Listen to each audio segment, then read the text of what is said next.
¿Qué tal? Muy bien, ¿y tú qué tal? Muy bien. ¿Ves si escuchas bien?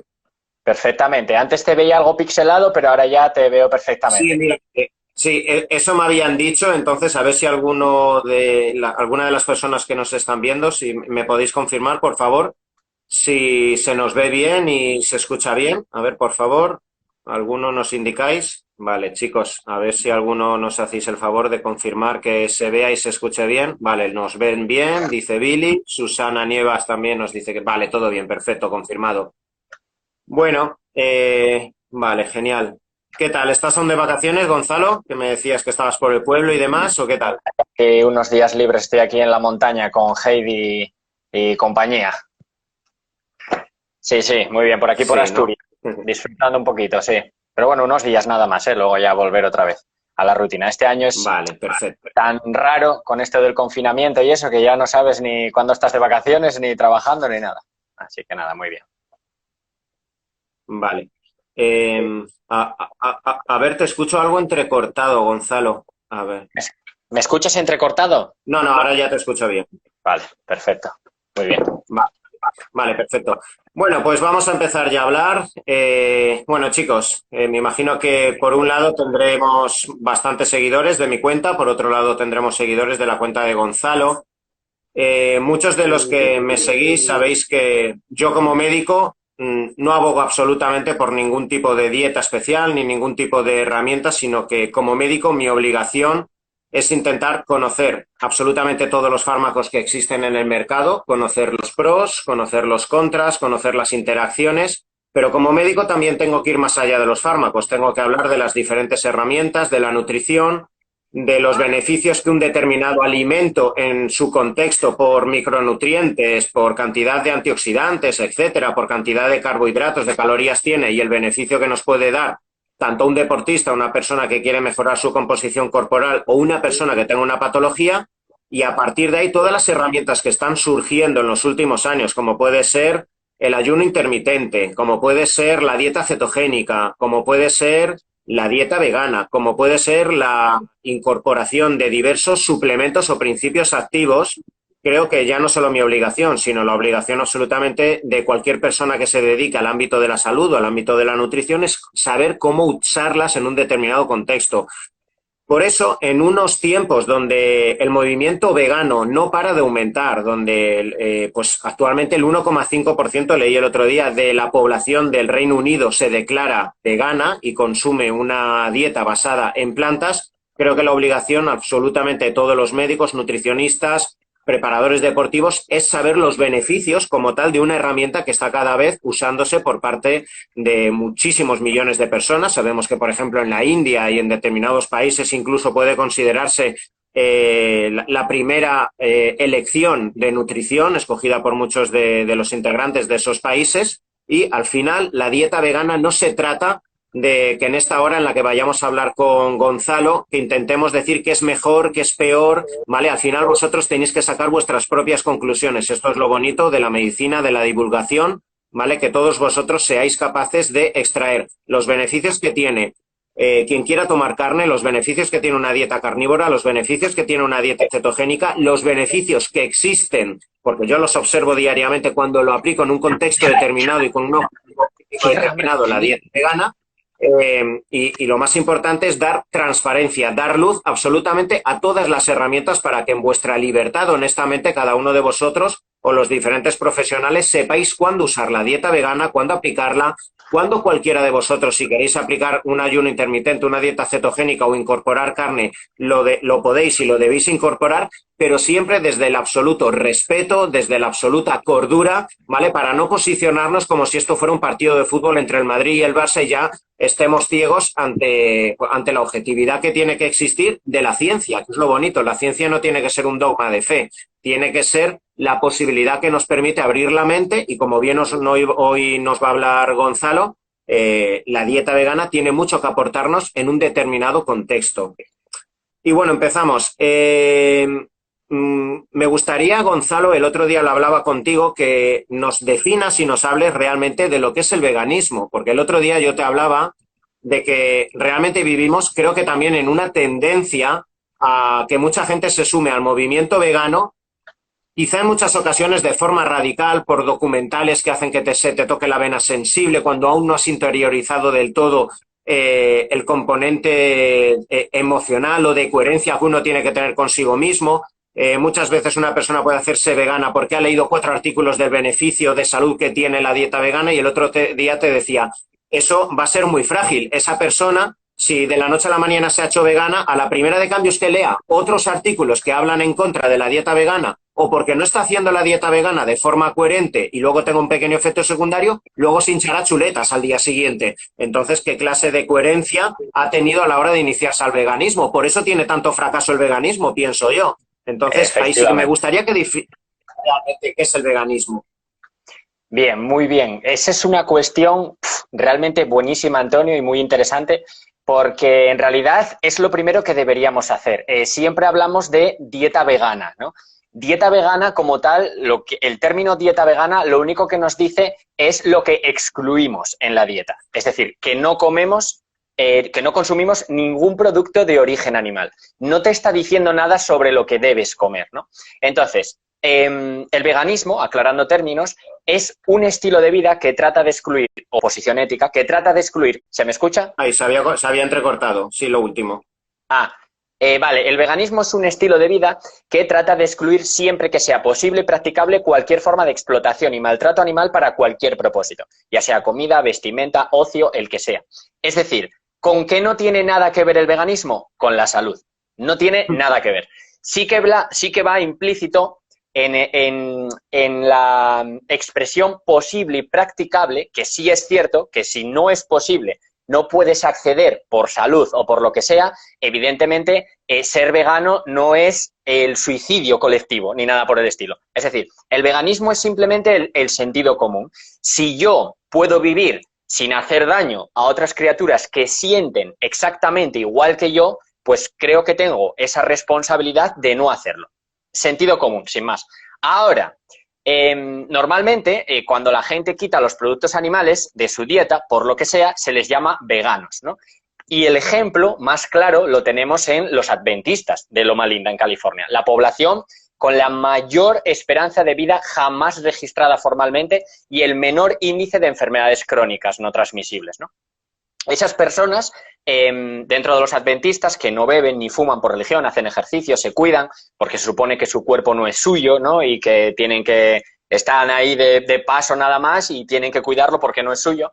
Hay personas, digamos los más radicales de todos, que no consumen ningún producto animal. Esas son las personas que más viven del planeta, los que menor índice de enfermedad cardiovascular tienen, diabetes, etcétera. Sin embargo, ellos son veganos o vegetarianos estrictos por propósitos prácticos, no por los animales. De hecho, para ellos los animales no consumen animales precisamente porque son seres inmundos. O sea, para ellos son tan sumamente inferiores que no los comen. O sea, es todo lo contrario del veganismo.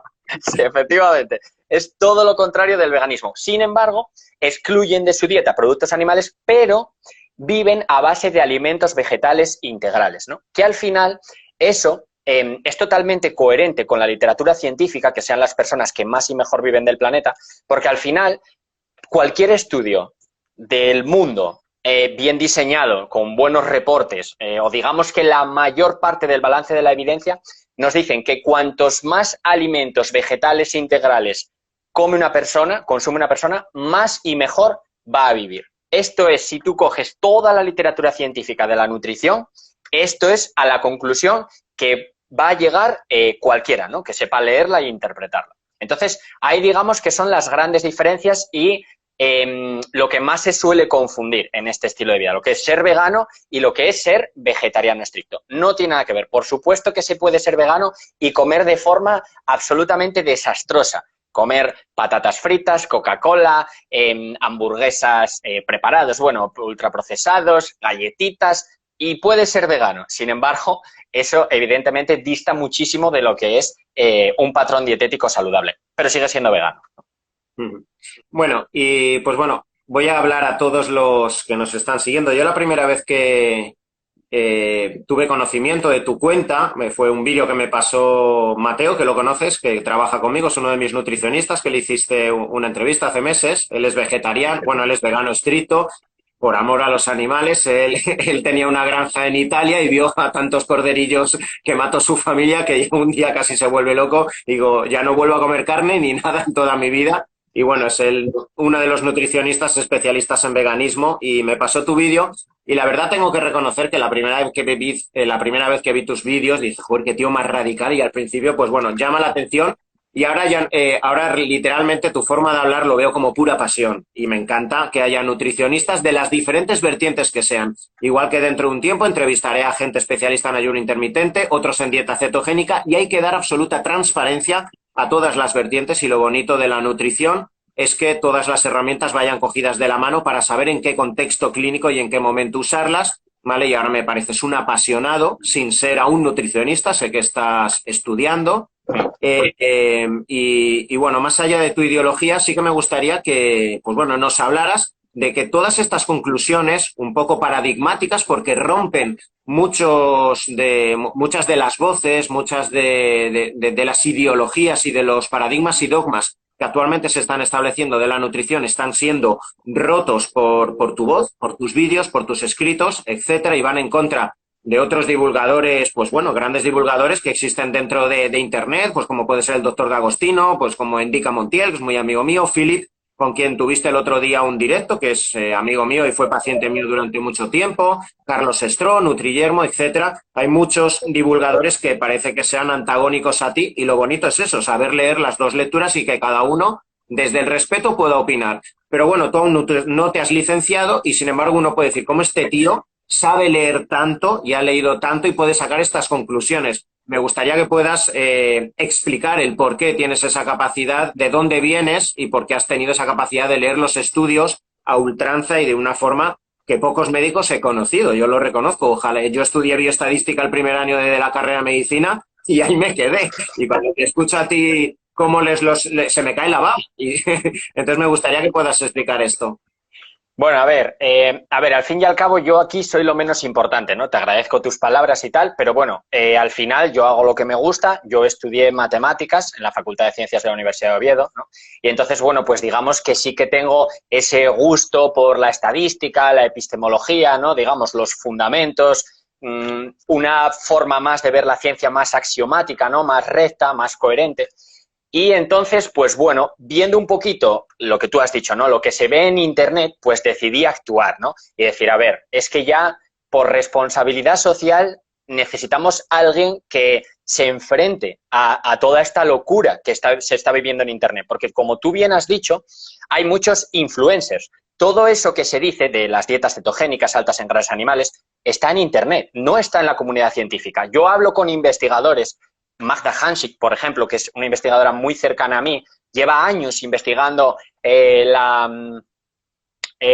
desarrollo de las enfermedades cardiovasculares, ¿no? Con ratones, con enfermedades degenerativas como el síndrome de Néstor y Guillermo y tal.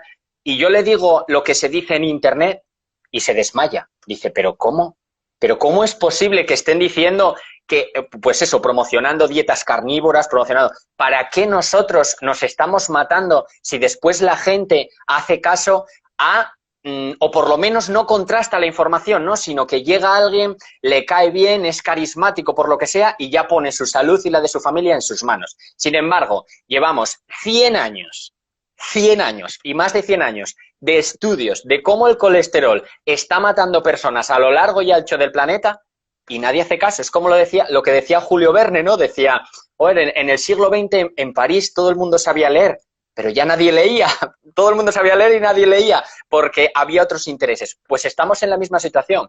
Hay una cantidad de literatura seria que las mayores organizaciones nos la están dando incluso ya masticada muchas veces para que podamos decidir en base a todos esos millones que hemos invertido en investigación.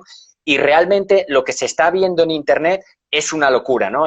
Son las dietas más comerciales, las que más beneficios dejan a los que las promueven, ¿no? Sobre todo la dieta cetogénica, que es la que, bueno, ahora se la llama dieta cetogénica, antes era dieta Atkins, o van cambiando de nombre, ¿no? Y entonces se promociona lo más comercial y parece que es ahí donde está la ciencia, ¿no? Y realmente cuando te paras a ver o a analizar o a leer la evidencia científica, que al final es la única forma no sesgada que tenemos de llegar a conclusiones objetivas, ¿vale? Que es el método científico, deja muchísimo que desear. Y al final no es que se excluyan los estudios que ellos citan, es que se cogen todos los estudios. Cuando tú coges todos los estudios, no es coger los estudios que a mí me favorecen y dejar los otros, no, es cogerlos todos y ver por qué si dos estudios no son coherentes, ¿qué está fallando ahí? Vamos a analizarlo, vamos a plantear otra hipótesis y vamos a estudiarla otra vez, ¿no? Entonces, al final, todo llega a converger en, si vemos todas las recomendaciones de salud pública, todas, absolutamente todas las recomendaciones de salud pública, todos los organismos están diciendo a la gente, comed más vegetales, comed más legumbres, comed más cereales integrales. Y sin embargo, lo que estamos viendo en Internet, como tú bien has dicho, es más o menos todo lo contrario, ¿no? Pero bueno, digamos que esa vertiente gana adeptos, ¿no? Y si alguien llega y dice que las verduras son buenas y las legumbres y tal, bueno, estás loco, es que no tienes ni idea, es que no estás actualizado, cuando consenso científico tras consenso científico, lo que dice el plato de Harvard es eso, lo que dice el Colegio Americano de Medicina del Estilo de Vida, que como tú bien has dicho antes, normalmente a los médicos en la carrera se les inculca más el tratamiento agudo de enfermedades, no tanto el tratamiento crónico de enfermedades, ¿no? Precisamente la medicina del estilo de vida es todo lo contrario. El Colegio Americano de Medicina del Estilo de Vida acaba de sacar su position statement sobre el tratamiento para la remisión de la diabetes tipo 2 y es exactamente igual que el del Colegio Americano de Endocrinología Clínica. Es una dieta que excluya productos animales y comida procesada, pero que no sea vegana, sino que sea a base de alimentos vegetales integrales, verduras, frutas, legumbres, cereales integrales, semillas y frutos secos, ¿no? Entonces, bueno, yo dije, pues oye, alguien tiene que hacerlo y simplemente yo doy la información, tú tienes la información, tú decides. Y si me gusta mucho, pues que realmente también, pues médicos, ¿no? Que realmente yo admiro tantísimo esa profesión que conlleva tantísimo sacrificio, tantísima responsabilidad que tenéis encima, que es impresionante esa responsabilidad de decir, es que no puedo meter la pata, porque si meto la pata no es que se me estropee la rueda de un coche, es que me cargo la vida de una persona, ¿no? Vivir en esa presión. Entonces yo, si con mi información puedo ayudar a los médicos, a las personas en general, pues, ¿por qué no hacerlo, no? Al final.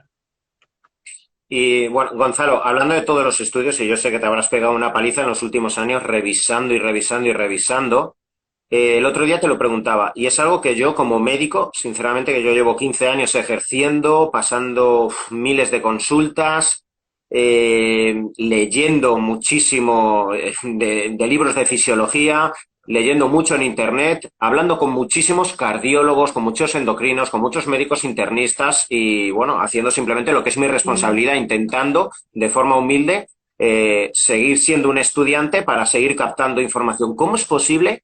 Y yo no me voy a posicionar porque yo no me posiciono alrededor de qué dieta es la mejor, porque como bien te he dicho, mi responsabilidad es saber usar en cada momento, en cada contexto y según la situación, los diferentes fármacos y las diferentes herramientas. Pero ¿cómo es posible que yo me vaya a Internet, ¿vale? Y busque en Google o busque a diversos influencers y haya tanta controversia como algo que debería ser objetivo? ¿Qué está pasando en la ciencia? ¿Qué error se está cometiendo para que incluso médicos refutadísimos de alta élite a nivel de hospitales muy acreditados en Estados Unidos, a nivel de cardiología, de cardiocirugía, etcétera, estén propugnando unas ideologías totalmente en contra de otros profesionales que opinan lo contrario y los dos apoyándose en la ciencia? ¿Cómo es posible? Esto no solo se puede hacer a efectos de la dieta basada en plantas o de las teorías del colesterol, esto también lo podemos llevar al campo de la suplementación. ¿Cómo puede ser que un determinado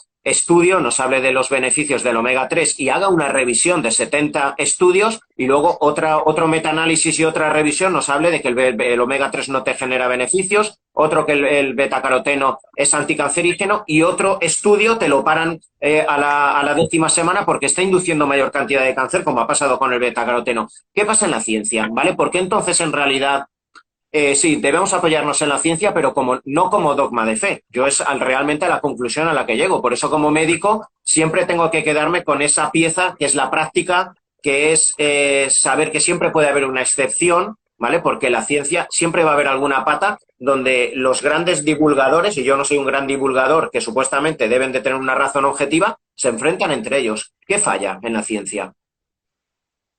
A ver, me has dicho tantas cosas que fui pensando, vale, a esto le digo a esto, y ahora no me acuerdo. Vamos a ver, en la ciencia no falla nada, Antonio. O sea, la ciencia sí es un dogma, aunque no nos guste verlo así, porque, claro, por lo que tú dices, no hay información muy contradictoria. En realidad, esa información no es para nada contradictoria. ¿Qué pasa? Que tú puedes ver, mira, lo primero, sobre todo hablando de las ciencias de la nutrición, ¿no? Cuando nosotros vemos estudios que se contradicen tanto, lo primero que tenemos que preguntarnos es cuál es la comparación que se está haciendo en esos estudios, ¿no? Tú hablaste del omega 3, por ejemplo. El omega 3, pues puede haber estudios donde se vea protector. ¿Por qué? Pues porque a lo mejor se compara, por ponerte un ejemplo, el pescado con carne procesada. O porque a lo mejor se les da suplementos de omega 3 a personas que tienen unos niveles de colesterol muy altos, ¿no? Entonces, claro, en ese contexto, sí, vas a decir tú, jolín, pues esta revisión, este metaanálisis concluye que los omega 3 son beneficiosos. Luego ves otro estudio donde el pescado se compara con las legumbres y te dicen, no, el omega 3 no es beneficioso. Porque claro, siempre nos debemos preguntar comparado con qué. Esa es la primera regla de oro que tienes que, y, vamos, el caso más claro es el de primer vídeo mío que empezó, digamos, a pasarse, ¿no? A viralizarse, por decirlo de alguna manera, fue el del huevo, ¿no? Cuando el huevo se puso tan de moda, ahora parece que está parando esa locura, ¿no? Pero se puso de moda que el huevo era un superalimento impresionante, con unas propiedades increíbles, que todo lo que decían del colesterol era mentira. Y ¡pum! Primer estudio que me encuentro, el huevo lo estaban comparando con un McMuffin de McDonald's, con una hamburguesa petada de grasas saturadas, grasas trans. Y claro, el huevo no resultaba ser perjudicial, ¿no? Y decían, ¿veis? El huevo no es perjudicial para la función endotelial, ¿no? Una de las funciones más importantes del sistema cardiovascular, la capacidad de las arterias para dilatarse. Y claro, decías tú, vale, no es perjudicial comparado con una hamburguesa de McDonald's. Claro, en otros estudios lo comparaban con cereales azucarados, ¿no? Con hasta 50 gramos de azúcar. Entonces dices, claro, ¿comparado con qué? Siempre es esa la pregunta que nos debemos que hacer, ¿vale? Que nos debemos hacer. Hay metaanálisis, cuando tú ves, por ejemplo, los metaanálisis en red, ¿no? Hubo dos metaanálisis en red bastante famosos que se hicieron últimamente. En esos metaanálisis se intenta eliminar el problema de la comparación, ¿no? Cogen comparaciones indirectas y con modelos matemáticos lo transforman en comparaciones directas. Los 3 mejores alimentos del planeta en comparaciones directas son las legumbres, los cereales integrales y los frutos secos. No, pero a muchísima distancia del resto de grupos de alimentos, ¿no? Cuando se hacen metaanálisis en red con otros grupos de alimentos, se incluyen bebidas azucaradas, se ve que, por ejemplo, la carne no va a salir perjudicada cuando se compare con bebidas azucaradas, por ejemplo, porque cuando se ve en metaanálisis en red, en estudios de mortalidad, se ve que las dos aumentan la mortalidad comparadas con alimentos vegetales, ¿no? Hubo un metaanálisis de Marta Guas-Ferré con el Departamento de Salud Pública de Harvard, bastante esclarecedor, en las que intentaron de una vez por todas, porque fue Walter Willett el que desarrolló el marco estadístico para hacer comparaciones isocalóricas de macronutrientes y tal, y dijeron, queremos aclarar esta tesitura de una vez. ¿Qué pasa con los productos animales? Y es que cuando tú coges todos los metaanálisis y comparas los productos animales con los alimentos vegetales integrales, verduras, frutas, fuentes de proteína, legumbres, cereales integrales, frutos secos, se ve que ahí los productos animales sí son perjudiciales. Cuando se comparan entre ellos, no. Y es lo mismo que ha pasado con la locura de las grasas saturadas, que, claro, otra vez, depende con qué lo compares o qué alimentos fuente de grasas saturadas. En la última revisión, State of the Art, esta tan famosa, al final los autores estaban diciendo, bueno, pero es que las nueces también llevan grasas saturadas. ¿Cómo vamos a decir que las grasas saturadas son malas? Claro, es que hay que ver siempre de dónde sale y comparado con qué. De ahí, Antonio, es de donde vienen todos los enfrentamientos que están habiendo. Luego, hay otros más raros, que son más difíciles de entender, que son los más conspiracionistas, por ejemplo, los del colesterol, ¿no? En realidad, no hay ninguna duda si tú te paras a leer la literatura científica, no hay ninguna duda de que el colesterol LDL y otras partículas contenedoras de ApoB, o sea, más o menos todas las contenedoras de ApoB, la lipoproteína A, las VLDL, ILDL, SLDL, ¿no? Todas son aterogénicas, es decir, todas causan enfermedad cardiovascular aterosclerótica. Sin embargo, ves que algunos intentan crear controversia, intentan crearla y a veces lo consiguen con revisiones narrativas, es decir, con opiniones, con revisiones narrativas donde, o sea, punto por punto tú te pones a leerla y son una falacia del condicional traspuesto tras otra, es decir, simplemente intentan crear la confusión y ahí siempre suele haber industrias detrás, ¿no? O otro tipo de intereses, claro. Si tenemos tan claro que el LDL causa enfermedad cardiovascular, cualquier alimento que aumente el LDL debería evitarse. Y eso, digamos que no favorece a los intereses de las industrias alimentarias más potentes del planeta. Entonces yo creo que de ahí puede ser que venga la confusión. Siempre que tú quieras leer literatura científica en nutrición, tienes que preguntarte comparado con qué. Tienes que ver qué dicen las recomendaciones de salud pública y si ese estudio que tú tienes en la mano las contradice. Si ese estudio que tienes en la mano las contradice y está financiado por una industria, la del azúcar, la del aguacate, la de los frutos secos, la de la carne, la de los lácteos, la literatura científica nos dice que puedes desecharla tranquilamente porque al final toda esa literatura ya ha sido cogido para elaborar las guías de salud pública, ¿no?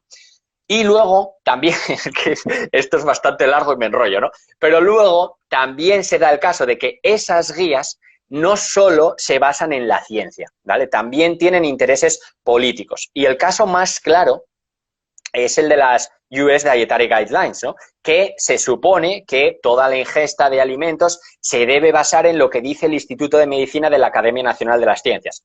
Sin embargo, lo que vemos es que si cogemos la literatura recogida por el Instituto de Medicina y vemos lo que después dice el Departamento de Agricultura, vemos que ahí no está del todo. Entonces, ahí vemos contradicciones y decimos, ¿cómo puede ser? Si tú vas a la base, si tú estás interesado en la ciencia, no hay ninguna controversia en el mundo de la nutrición. Cuantos más alimentos vegetales integrales se consuman, más y mejor viven las personas.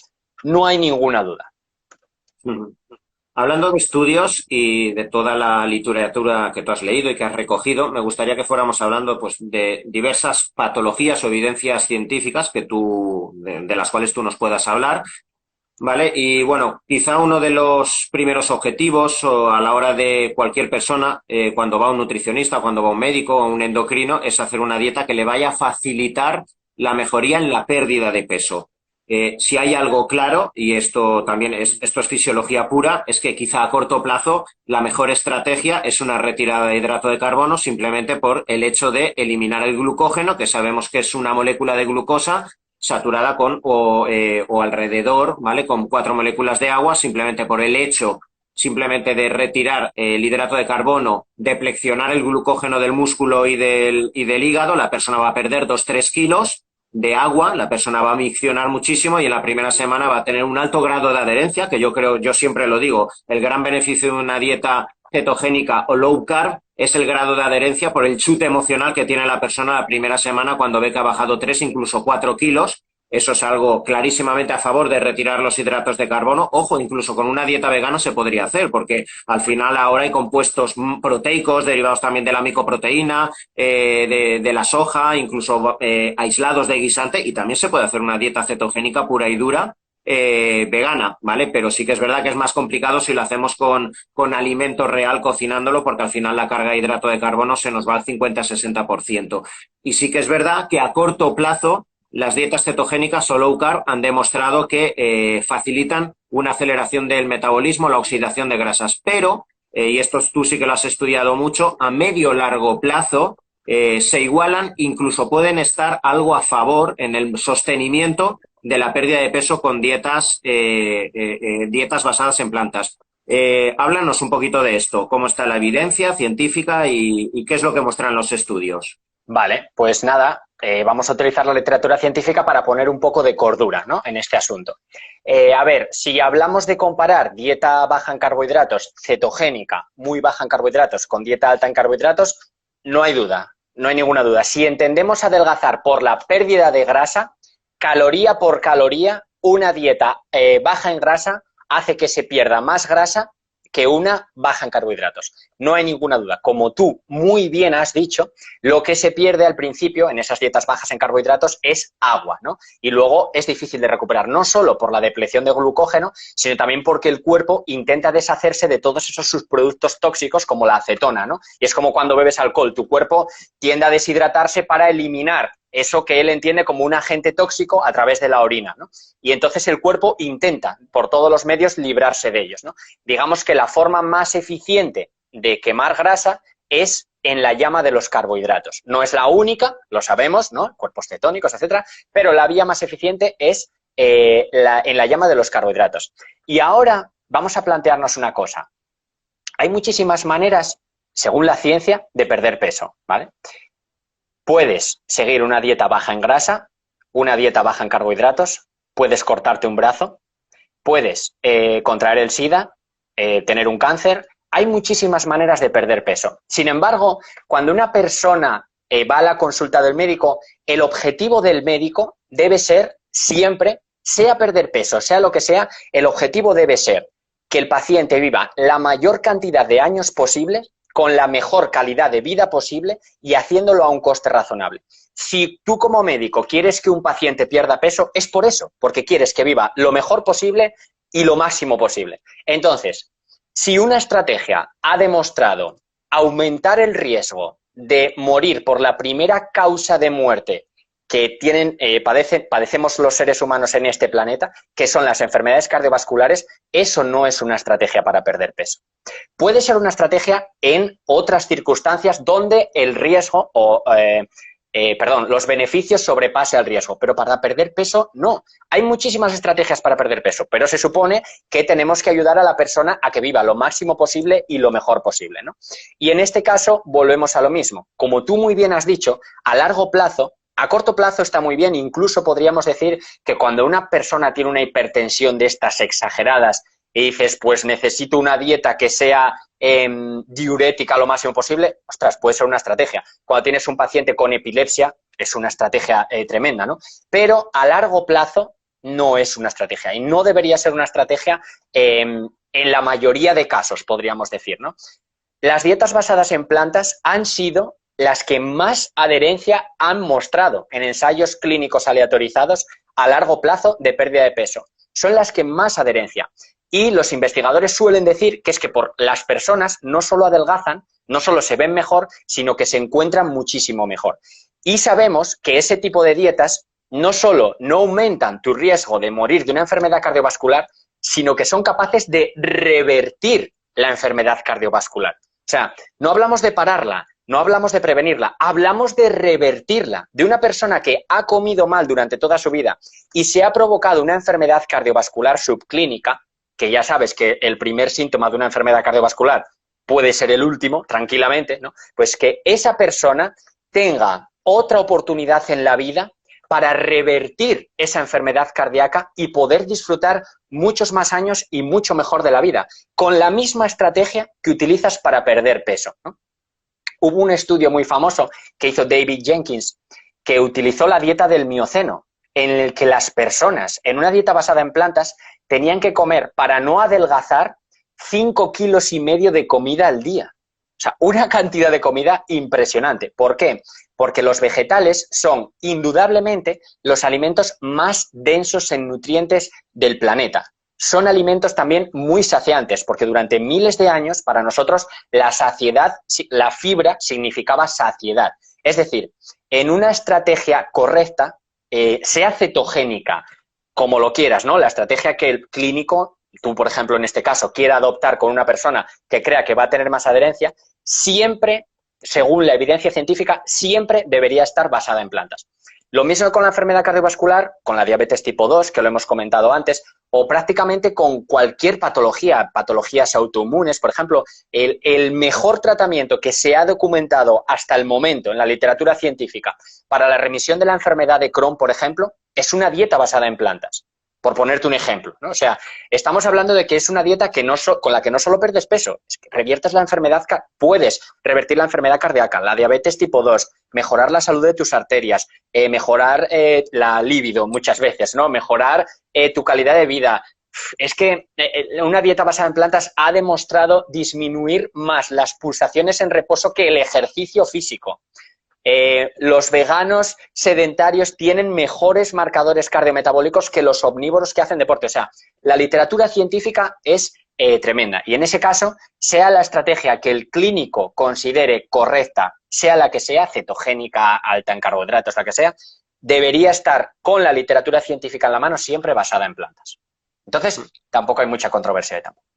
Acabas de hablar de quizá la patología que de forma epidemiológica más está aumentando en los últimos años, que es la diabetes tipo 2. ¿Vale? Sabemos que el primer marcador de muerte o el primer factor de muerte en la sociedad occidental son las patologías cardiovasculares, pero en realidad las patologías cardiovasculares, como la práctica totalidad de las enfermedades que están aumentando epidemiológicamente en nuestra sociedad, vienen alrededor del síndrome metabólico, que es lo que da lugar a la diabetes tipo 2, enfermedades cardiovasculares, neurovasculares, ictus, trombos, enfermedades neurodegenerativas. Las propias enfermedades autoinmunes tienen muchísimo componente metabólico, enfermedades degenerativas, inflamatorias, etcétera. Entonces, la práctica totalidad de las patologías que vemos hoy en día, que causan gran alteración de la calidad de vida, gran morbilidad y mortalidad, no existían hace 100 años prácticamente. Se ha multiplicado por 20 y por 25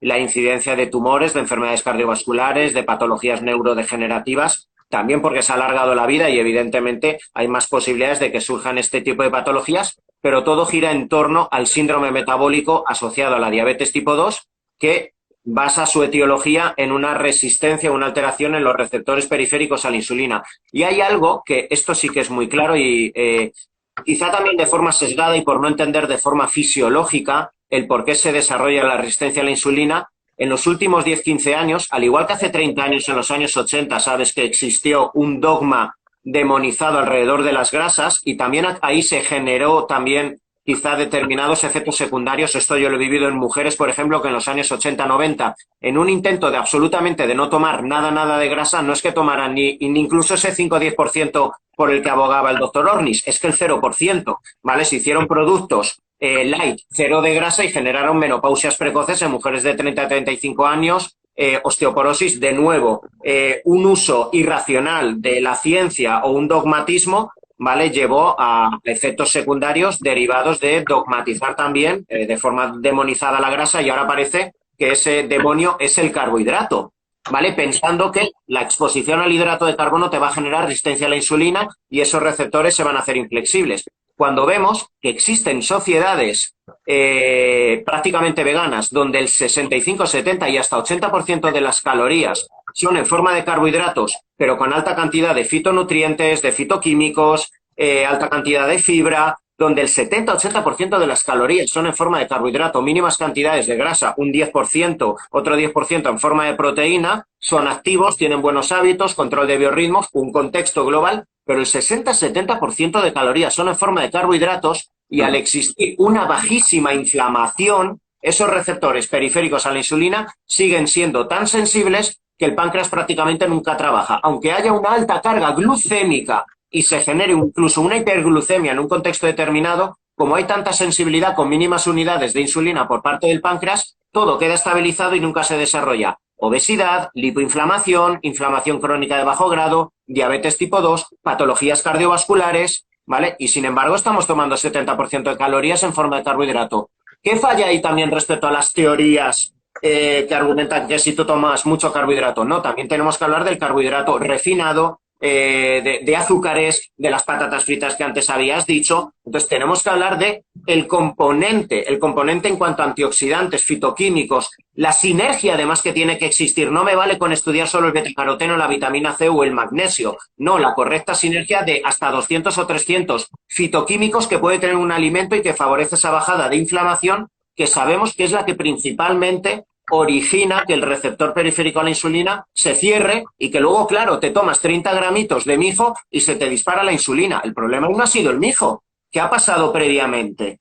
¿no? claro. Entonces, claro, esto es muy interesante, incluso en cuanto a la reversión de diabetes tipo 2 y esto yo lo he observado con muchos pacientes en los cuales en un contexto determinado, determinadas semanas, he trabajado con dietas veganas y es un desplome en muchos parámetros alrededor del síndrome metabólico. ¿Qué dice aquí esta evidencia de la que tanto lees? A ver, acabas de dar una clase magistral, o sea, debería cogerse ese trozo que acabas de hablar y ponerse en todas las universidades del mundo, porque es que es así. El reduccionismo de hablar de grasas, de carbohidratos, nos ha llevado de demonizar las grasas a demonizar los carbohidratos. Sin embargo, es que eso es reduccionismo, es la peor lacra de la ciencia de la nutrición, cuando los alimentos no son nutrientes, son muchísimo más que eso, ¿no? Entonces, en la literatura científica tenemos ejemplos de estudios metabólicos de custodia, que son estudios, ya no son estudios randomizados, no, son estudios donde se coge a los participantes, se les encierra en hospitales, literalmente, en cámaras metabólicas, se controla todo lo que hacen, se controla la temperatura de la habitación, a veces incluso les dan la comida por sonda para que no se les pueda quedar entre los dientes, o sea, se controla absolutamente todo. Tenemos un estudio de hace 30 años o más de 30 años que metían a personas con diabetes tipo 2, delgadas, pero con diabetes tipo 2.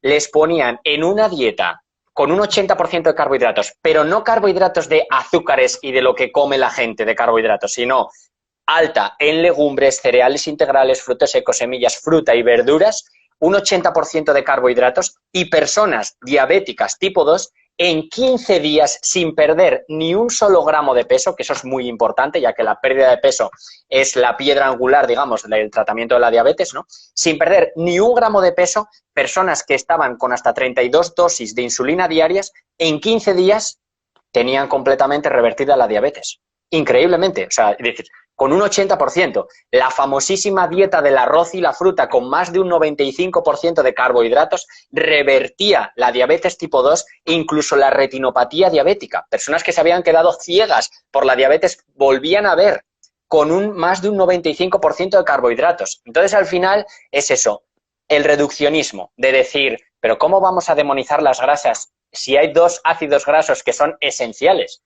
El alfa-linolénico y el linoleico. ¿Cómo vamos a demonizar las grasas si sin ellos no vivimos, como tú bien has dicho? Nos vamos a crear, nos vamos a autoinfligir trastornos muchas veces mortales, ¿no? Entonces, la literatura científica, ya te digo que en ese aspecto es clara, tenemos ese estudio que fue increíblemente clarividente, tenemos estudios también de 74 semanas, también randomizados controlados, con dietas basadas en plantas y reversión de la diabetes, pero también a la vez se reducía el colesterol, se mejoraban muchísimos marcadores de inflamación, sobre todo la proteína C reactiva, el TNF-alfa. O sea, que realmente volvemos exactamente a lo mismo. La literatura es tan clara, ya te digo, hace un par de meses el Colegio Americano de Medicina del Estilo de Vida se posicionó y dijo, el tratamiento que debe ser en todo el mundo para la diabetes que se debe utilizar es una dieta basada en plantas de alimentos vegetales integrales. Al final, tú lo has dicho también increíblemente bien, la sinergia de los alimentos, ¿no? Cómo actúan los alimentos, sobre todo cuando juntamos alimentos vegetales, los alimentos parecen ser muchísimo más que la suma de sus partes, ¿no? A veces el ejemplo este de la pimienta negra y la cúrcuma, que uno tiene 100 dosis, ¿no? de antioxidante y el otro 70, y si los juntas suman más de 2000, ¿no? O sea, es increíble, ¿no? Pero esa sinergia que tienen los alimentos. Entonces, en cuanto al tratamiento de la diabetes tipo 2, exactamente lo mismo. Tiene que ser alrededor de una dieta basada en plantas. Y como tú bien dices, el clínico es el que escoge la estrategia. Más alta en carbohidratos, más baja en carbohidratos, decidiendo un poco, conociendo. El clínico es el que tiene las analíticas, el que conoce a la persona. Muchas veces, muchos os implicáis también incluso personalmente, ¿no? Y lo conocéis más, sabéis qué puede ser más favorable para su estilo de vida. Alto en grasas, alto en grasas. Alto en carbohidratos, pero siempre debe estar basado en alimentos vegetales integrales.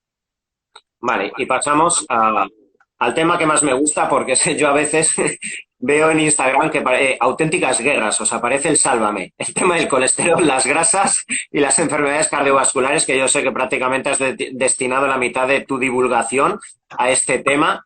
Y bueno, que genera guerras. Es que literalmente guerras mediáticas, posicionamientos, dogmatismos, lo que decía antes. Parece que esto sea una guerra de partidos políticos Sí. ¿Qué dice la ciencia, ¿vale? Alrededor del colesterol sabemos que, pues, pues, incluso, a ver, también es verdad, o sea, las propias guías de analíticas, yo cuando estudié la carrera, pues hace ya 20 años, los baremos de analíticas que me mostraban el máximo de colesterol estaban 280, 80 puntos más, o sea, también la propia ciencia y los propios laboratorios que tienen que establecer el mínimo y el máximo ha variado muchísimo, ha variado 80 puntos que ha bajado. Entonces, danos un poquito luz, al menos respecto a lo que nos dicen los estudios y respecto a lo que tú has leído, que no quiere decir que, vuelvo a repetir, lo que vaya a decir Gonzalo, al igual que si dentro de la semana que viene hablo con alguien que sea fanático de las grasas y diga lo contrario, ni os creáis hoy del todo a Gonzalo, ni os creáis la semana que viene del todo a alguien que diga que estar en 500 de colesterol es beneficioso, ni os creáis a mí cuando veáis un vídeo donde aparentemente lleve la contraria a Gonzalo. Esto es lo bonito de las redes y así deberíamos usarlas, para que se os abra una bombillita en el cerebro y luego vosotros os paséis esta noche apasionados leyendo internet, ¿vale? Contrastando y sacando vuestras propias conclusiones. Pero dime las tuyas, Gonzalo, que son las que me interesan hoy. Nada, muy bien, lo has dicho muy bien. Esto se basa en que la gente pueda tener toda la información disponible y que sean libres de decidir. Nadie tiene que decirle a nadie lo que tiene que comer o dejar de comer o lo que sea, ¿no? Sino que tú puedes decir, vale, pues tengo toda la información, ahora voy a decidir lo que es mejor para mí o mi familia, ¿no? Y hablábamos de, vale, esto es muy fácil de entender, sí, la controversia. Jeffrey Rose en Sick Individuals and Sick Populations lo explicaba magistralmente. Hay algo que induce al error a los clínicos una vez tras otra y es pensar que los intervalos de confianza, porque no dejan de ser intervalos de confianza de las analíticas, lo único que reflejan son los niveles normales que hay en una población. Por ejemplo, antes, a lo mejor en los años 80 o antes de la aparición de las estatinas, ¿no? Que más o menos coincidió, los niveles de colesterol eran mayores, ¿no? Por eso se ha ido reduciendo la cantidad absoluta, digamos, de enfermedad cardiovascular, aunque sea la primera causa de muerte, ¿no? Pero sí es cierto que se ha ido reduciendo. A partir de la aparición de las estatinas, el nivel de colesterol poblacional empezó a disminuir. Entonces, los rangos ahora de las analíticas, que son los rangos normales de la población, están más bajos. Es simplemente por eso.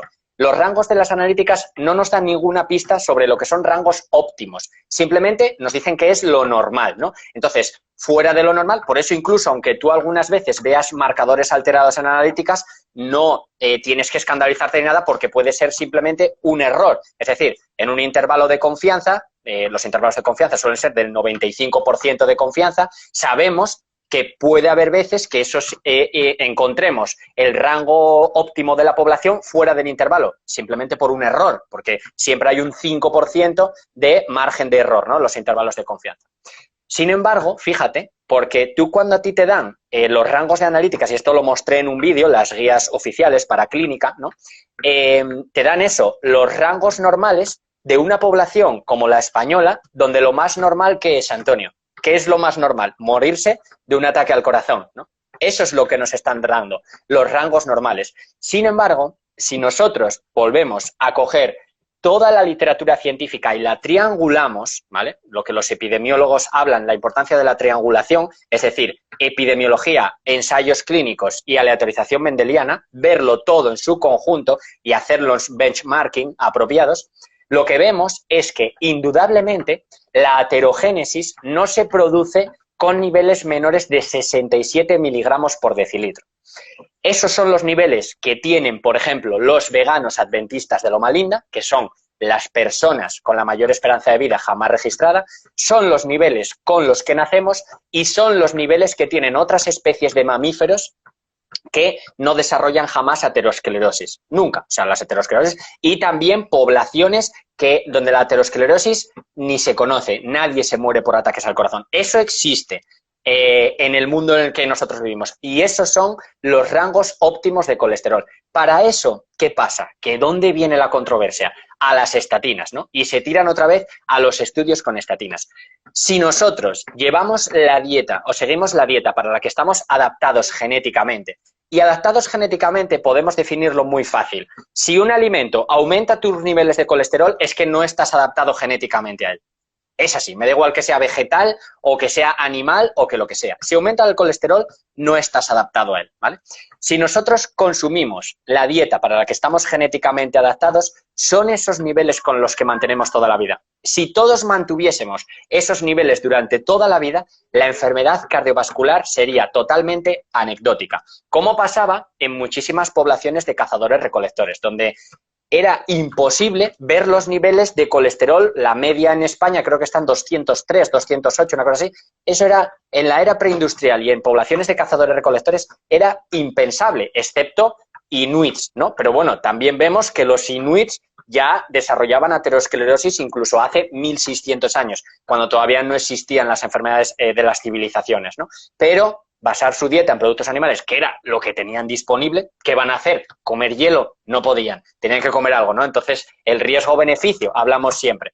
Ya desarrollaban aterosclerosis. Entonces, de verdad, no hay ninguna controversia y, de hecho, la Sociedad Europea de Cardiología, y ojo, esto no quiero que se entienda como que si lo dice la Sociedad Europea de Cardiología es cierto, no, pero es que es tantísima la evidencia que en 2017 la Sociedad Europea de Cardiología, con uno de los miembros, era Ronald Kraus, ¿vale?, que es uno de los que incita a las dietas cetogénicas porque trabaja para Virta Health y tal, o sea, demostró con los criterios de causalidad de Bradford Hill, uno por uno, que todos se cumplían con el máximo nivel de evidencia. Es decir, independientemente de cualquier factor, independientemente de cualquier otra cosa que hagas en la vida, de que seas hipertenso, de que fumes, de que hagas deporte, de que lleves una dieta u otra, lo que sea, el colesterol LDL causa enfermedad cardiovascular aterosclerótica. Cuanta más evidencia tenemos sobre el colesterol, más se bajan las recomendaciones de la Sociedad Europea de Cardiología y el Colegio Americano de Cardiología. Más se están bajando. Ahora, en agosto pasado, la Sociedad Europea de Cardiología bajó para prevención secundaria los niveles de LDL a 55. Y te digo una cosa, Antonio, según la evidencia, aún deben bajar más, porque donde se ve que las personas no vuelven a tener un segundo evento es en 30 miligramos por decilitro. Entonces, ¿pero qué pasa? Que necesitan más evidencia. Bueno, pues cuanta más evidencia vaya a haber, más se irán bajando los niveles de colesterol hasta llegar a los niveles que sabemos desde hace muchos años que son los niveles óptimos, ¿no? El colesterol LDL debe estar máximo entre 50 y 70. Cuanto menos, mejor y fisiológicamente normal. Vuelvo a repetir, ¿va a haber controversias? Siempre va a haber controversias, porque eso no ayuda a intereses, ¿no? No es porque sea por los intereses. Si tú coges toda la literatura científica y la estudias, que eso lo puedes hacer con el consenso de la Sociedad Europea de Cardiología, eso es público. Cualquier persona puede coger y decir, a ver, ¿qué han hecho estos? Seguro que les pagan las farmacéuticas, seguro, ¿vale? Pues cógelo, coge el consenso, léetelo, interprétalo y a ver qué conclusión sacas tú.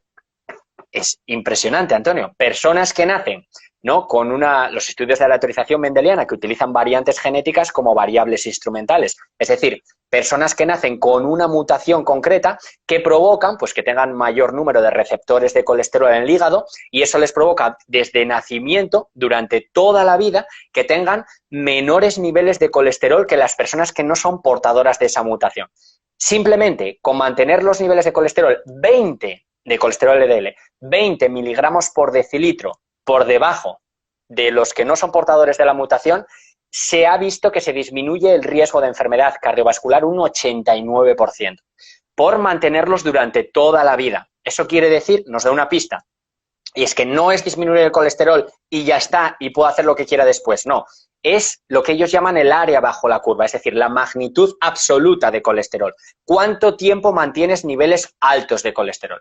Eso es lo que indica. Después hay otra variación genética que es lo contrario, que es la hipercolesterolemia familiar, que tiene dos variaciones, homocigótica y heterocigótica. La heterocigótica provoca que personas que no se tratan, no toman fármacos como estatinas, tengan unos niveles de colesterol LDL por encima de 200. Esas personas suelen morir de ataques al corazón entre los 30 y los 50 años. Luego está la homocigótica, que provoca que se nazca con niveles de LDL superiores a 400. Esas personas, si no se tratan, suelen morir entre los 4 y los 22 años de ataques al corazón. Pero luego está la homocigótica ya extrema, que nacen ya, personas que nacen con 1000 miligramos por decilitro de colesterol LDL, esas personas ya nacen con placas ateroscleróticas, ya nacen con ellas. Es Tengo un decir, no les... paciente, tengo un paciente, Gonzalo, anecdóticamente, de hace unos pocos días, llegó el colesterol a 8.150. El LDL 6.000. Madre mía, chaval. Madre de Dios. Joder. Pues nada, que siga así. Va a servir de experimento, ¿sabes? No, el problema, llegados a esos puntos, claro, ya la medicina ya incluso no lo puede abordar. Con una dosis masiva de estatinas casi se lo carga, claro, porque le ha hecho una rhabdomiólisis a 80 miligramos, claro, ahí. Pero bueno, ha sido llegando a ese extremo, claro, ya, bueno, son casos. El tratamiento incluso hay que filtrar la sangre, ¿no? Porque no recuerdo ahora cómo se llama el No, procedimiento. ahí la estatina ya no es la primera opción, ni la colestirobina, o sea, claro, o sea, ya no han tenido que meter pues terapia biológica para actuar sobre los receptores. Bueno, anecdótico que se puede llegar incluso a esos niveles, 8.000, imagínate. Sí, pues vemos eso, ¿no? Y a esos bebés que nacen ya con placas ateroscleróticas no les dio tiempo a fumar, no les dio tiempo a llevar malos hábitos del estilo de vida, es decir, ha sido el colesterol lo que ha causado, ¿no? Independientemente de cualquier otro factor. Porque es muy importante, lo único que diferencia a esas personas son los niveles de colesterol, ni los fibrinógenos, ni ningún otro factor de riesgo. Son los niveles de colesterol, LDL. Entonces, no, o sea, es que la evidencia, Antonio, es increíblemente clara. La primera prioridad de un clínico, decía William Clifford Roberts, que fue 40 años editor jefe, perdón, del American Journal, bueno, de Jack, ¿vale? Decía, todo el mundo, con las dietas que llevamos hoy en día, todo el mundo deberíamos tomar estatinas, excepto los vegetarianos estrictos, que son vegetarianos por propósitos prácticos, porque ellos no las necesitan. Yo creo que lo primero que debería intentar un clínico es hacerle ver a su paciente lo importante que es que reduzcan los niveles de colesterol. Se calcularon hace poco que se ahorrarían en un año 30 billones de dólares en costes sanitarios simplemente reduciendo los niveles de colesterol de la población. Y esa también es una parte importante de la medicina, reducir los costes. Es decir, hacerlo todo a costes razonables, ¿no? Entonces, nada, el colesterol... Sí. Es el minuto 59. Vamos a seguir un poquito más. No sé si tienes cosas que hacer, Gonzalo, y hacemos 20, 30 minutitos más y acabamos con las preguntas que tenemos. Salimos y volvemos a entrar, ¿vale, chicos? Vale, perfecto. Venga, hasta ahora. Bueno, yo creo que está gustando bastante. Creo que así deberían hacerse siempre, no las discusiones, sino las puestas sobre la mesa de todos los conocimientos, hablando desde la coherencia, desde la honestidad, la transparencia y el respeto absolutamente a todas las opiniones. Sí que, por desgracia, creo que se echa de menos en estos últimos tiempos. Sin embargo, fíjate que yo el otro día debatí con Phil. Y fue yo lo vi, espectacular. Perfecto. Y por eso, Phil podría ser opuesto, claramente, ¿vale? Por lo que él opina, pero oye, que genial, fantástico. Oye, una persona puede opinar una cosa, otro la otra, y cada uno apoyándose en su ciencia, en su práctica, y genial. Lo más bonito es uno no sentirse ofendido porque quien está delante está diciendo algo que va en contra de sus paradigmas. Eso es lo bonito. A ver, me preguntaba, antes de que sigamos un poquito con el tema cardiovascular, nos preguntaba uno de los telespectadores, ¿qué opinas alrededor del aceite de coco?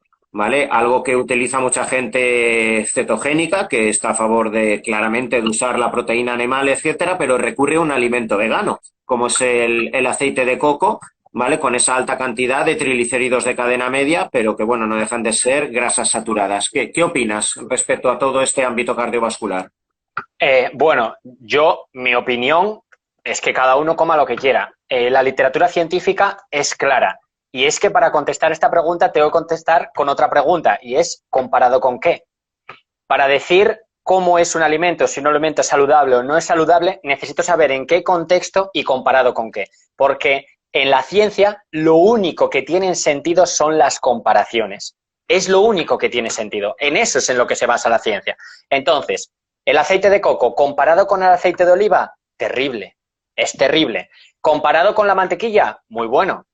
Claro, entonces, ¿qué estás usando? ¿Qué estás tomando si no tomas aceite de coco? ¿Estás tomando mantequilla? Toma aceite de coco. ¿Estás tomando legumbres o aceite de oliva? Toma legumbres o aceite de oliva.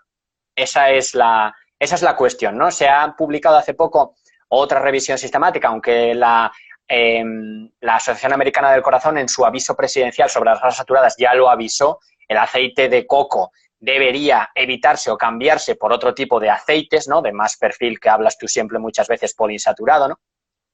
A poder ser que sean alimentos vegetales integrales, porque las mejores fuentes de grasa en este planeta son los alimentos vegetales integrales, igual que para todo, las nueces, las avellanas, las almendras, los frutos secos en general, semillas, aguacates, esas son las fuentes ideales de grasas. Pero el aceite de coco, pues eso, depende con qué lo compares. Si lo que vas a comer es mantequilla, come aceite de coco. Si lo que vas a comer es aceite de oliva, pues cámbiate al aceite de oliva. Vale, esto está perfecto porque, claro, constantemente yo me he encontrado en consulta, por eso siempre hay que leer el contexto, analizar qué está haciendo la persona aparte de la nutrición. Me he encontrado muchas personas que evidentemente haciendo una alimentación omnívora han podido tener un tumor, un proceso autoinmune, un proceso cardiovascular, una falta de rendimiento deportivo. Y cuando nos viene un paciente a cualquier tipo de médico, de cualquier especialidad, y lleva una alimentación omnívora, nunca prácticamente pensamos, claro, como llevas una alimentación omnívora, directamente quizá nos vamos a plantear, tomas muchos azúcares refinados, tomas muchas patatas fritas, fumas, ¿qué tipo de vida perjudicial llevas? ¿Vale? Pero cuando una persona vegana viene a la consulta, y yo he tenido muchas personas en consulta veganos estrictos 5 o 6 años y me han venido con una patología, a lo mejor referidos de otro médico o ellos mismos pensando, es que el veganismo me ha generado esto. Ojo, es que como tú bien has dicho antes, un vegano puede hincharse a patatas fritas, un vegano puede estar comiendo caracolas de chocolate todo el día, un vegano puede llevar mal gestionada una dieta vegana, no meter nada de aminoácidos y provocarse una caquexia muscular y una pérdida de testosterona y la persona autocreerse, el veganismo me destruyó la vida, me ha destruido mi sexualidad o me ha provocado una enfermedad autoinmune. No, ha sido la anarquía nutricional, que puede ser propia de la dieta omnívora o puede ser propia de la dieta vegana. La nutrición es la ciencia, el arte de saber combinar las calorías, los macronutrientes, los micronutrientes y ponerlos en el contexto del deporte, el gasto calórico, los biorritmos o el contexto clínico de unas analíticas o pruebas. Y sí que es verdad que cuando alguien tiene una patología y en un contexto de hacer una dieta vegana, inmediatamente todo alrededor, incluso sus médicos, van a decir, ¿por qué hiciste dieta vegana? Muy bien. Muy Y bien, como sí. tú bien has dicho, puede ser que se esté hinchando en un contexto determinado a mucho aceite de coco, ¿vale? Con 900 calorías de aceite de coco diarios con el Ballet Coffee y la está liando. Sí. No lo puedes decir mejor, efectivamente. Sí, sí. Claro. Y bueno, hablando de este contexto clínico o efectos colaterales que pueden existir de, pues bueno, a efectos del tabaco, la inflamación, las sustancias reactivas del oxígeno, alteración de biorritmos, muchos contextos que también sabemos que influyen en la patología cardiovascular. ¿Cómo los introducirías o qué peso para ti tendrían dentro de la patología cardiovascular? Porque bueno, si algo sabemos dentro del estudio de cualquier tipo de patología, ¿vale? Incluso en las patologías ahora mismo víricas, igual que en su día con el síndrome de inmunodeficiencia adquirida surgió la etiología del VIH y luego a partir de los 5 o 10 años se empezó a hablar de efectos colaterales de desnutrición, de drogadicción que podía existir en ese contexto, de alteraciones hormonales y ahora mismo se sabe que hay hasta 20 factores colaterales que influyen a la evolución del VIH, tanto que algunos no necesitan medicarse, seropositivos, pero ahora mismo sabemos que el coronavirus, el mayor factor de riesgo es la obesidad, patologías cardioisquémicas, hipertensión, diabetes tipo 2, etcétera. Pues con las patologías cardiovasculares sabemos que existe quizá un axioma central que es el colesterol, pero existen otros factores colaterales. ¿Qué nos dice la epidemiología y la ciencia de todos esos factores? Pues en ese caso es clarísimo también. El único factor conocido causal son las lipoproteínas contenedoras de ApoB. Si no hay suficientes, da igual. De hecho, se han hecho estudios epidemiológicos, por ejemplo, en poblaciones que son hipertensas, sobre todo asiáticas, hipertensas y fumadoras, pero que no tienen enfermedad cardiovascular porque no tienen suficiente colesterol. El único agente causal necesario para que se produzca enfermedad cardiovascular aterosclerótica, ojo, es que haya suficiente colesterol. Ahora, si tú tienes suficiente colesterol, ¿qué es mejor? ¿Que fumes o que no fumes? que no fumes. Que hagas deporte o que no hagas deporte, que no hagas deporte. Que seas diabético o que no seas diabético. Por supuesto que todos esos factores de riesgo aceleran, y está clarísimo que aceleran la aterogénesis, ¿no? O la enfermedad cardiovascular aterosclerótica, siempre que exista suficiente colesterol. Si el colesterol LDL está por debajo de 67, se ha visto que es que no hay casos, o sea, no se han documentado casos en la literatura científica en los que haya enfermedad cardiovascular aterosclerótica. Ojo, y aquí tenemos que hacer un inciso, porque algunos negacionistas citan estudios donde se ve que las personas con menos colesterol, con colesterol LDL por debajo de 70, que es lo óptimo, tienen mayor riesgo de muerte, mayor riesgo de cáncer, mayor riesgo de depresión, mayor riesgo... Y es que esos son todos estudios observacionales donde hay dos grandes limitaciones. Por eso hay que triangular la evidencia, como dicen los epidemiólogos, ¿no? Que son la confusión y la causalidad inversa. Es decir, no, esas personas no tienen bajos niveles y esos bajos niveles les han provocado la enfermedad, sino que ha sido la enfermedad la que les ha provocado bajos niveles de colesterol. ¿Qué le pasa a un paciente con cáncer? A un paciente con cáncer, sobre todo en el cáncer de mama, se ve increíblemente cómo disminuyen, pero una barbaridad, los niveles de colesterol. Pero no ha sido el colesterol el que ha causado el cáncer, sino ha sido el cáncer el que ha causado bajos niveles de colesterol, ¿no? Entonces, lo que observamos hoy en día, la mayor parte de veces, es que las personas o tienen alguna mutación genética o es que tienen bajos niveles de colesterol porque ya están supermedicados, están enfermos, sus médicos ya les han recetado estatinas o inhibidores de PCSK9, que son todavía más agresivos, ¿no?, para disminuir el colesterol, que son relativamente más nuevos. Entonces, lo que vemos es que se produce esa causalidad inversa. Sobre todo se observa en personas mayores. Hay una revisión sistemática muy famosa de Ramskop y Maoltra y todos estos negacionistas y compañía, en las que dicen no hay asociación o hay asociación inversa entre niveles de colesterol y mortalidad en personas mayores. Y ahí se veía cómo actuaba de manual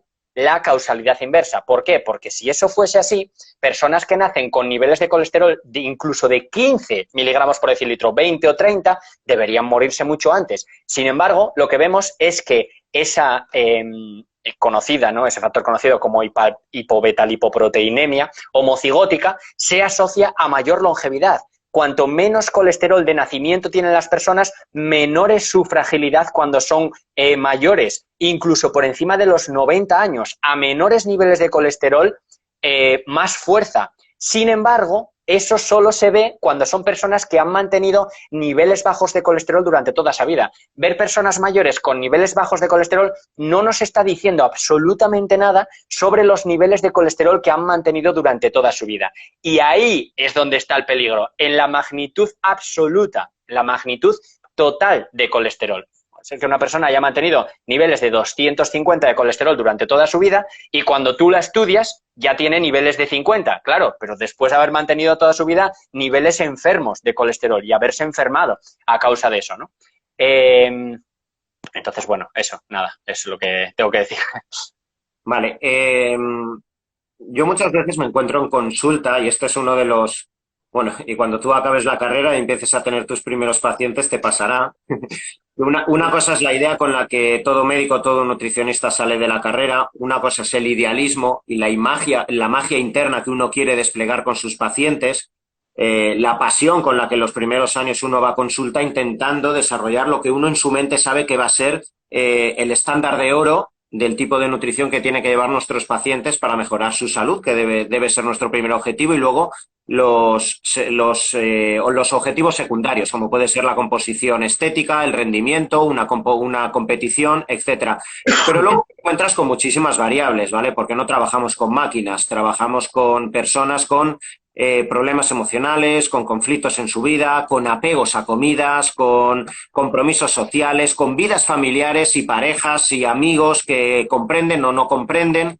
Y al final el trabajo de todo profesional sanitario siempre tiene que ser conseguir las mejores herramientas que sean sostenibles a medio y largo plazo. Ese tiene que ser el gran objetivo y te encuentras con pacientes Pues como cuántas veces yo me he encontrado que me han dicho a mí, doctor, usted no me puede quitar el carajillo del domingo que me da algo y usted no me puede quitar mi borrachera cuando trabajo con un futbolista de 22, 23 años que sea profesional, está viviendo millonario ya y yo no le puedo decir los jueves no te vayas con los colegas y no te emborraches.